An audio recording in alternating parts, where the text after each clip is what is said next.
غذاشو گذاشتم که آماده بشه، اما انقدر این بچه عجوله نمیذاره غذاش بپزه.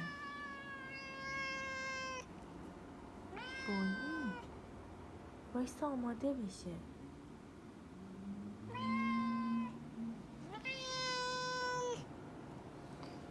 بابا هنوز آماده نشده غذا. 2 دقیقه وایسا پسرم، 2 دقیقه وایسا، الان غذات میپزه. باشه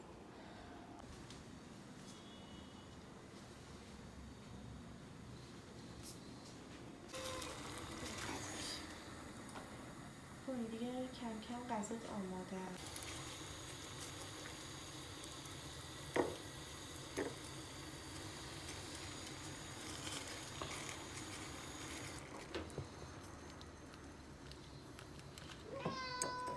بذار خورده سرد شه، اینجوری نمیشه که داغ داغ بده. بونی بذار سرد شه باشه، باید وایسی فوت کنم بهت بدم. بشین بذار فوت کنم میدم بهت. خب آفرین. وایسا داغه. وایسا بونی داغه. بونی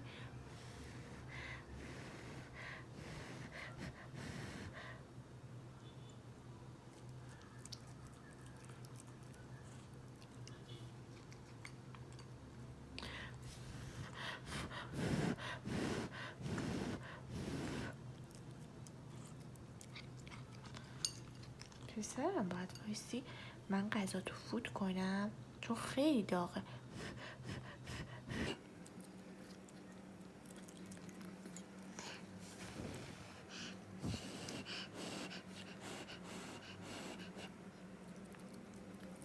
نوش جونت اصلا عشق من.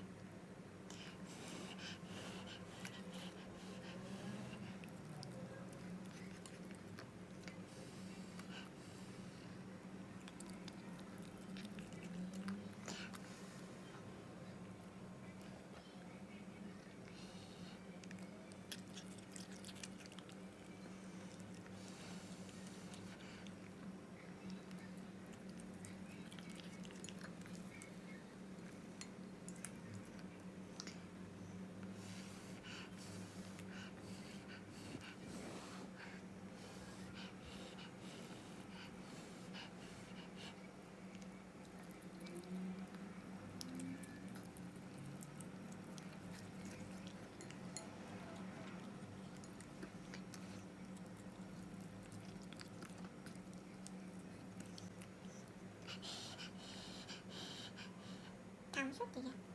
بونبون تموم شد. غذا دیگه تموم شد. اینم که سخته نمیتونی بخوری، یه تیکه سختشه. بذار این قسمتشو بدم.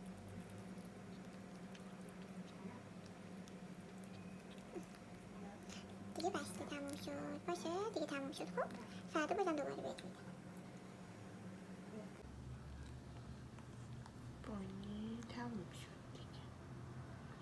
حالا دیگه خورده سیر شده، واسه خودش لم داده. آره بونی خوشمزه بود. بونبون خوشمزه بود. نوش جونت پسرم.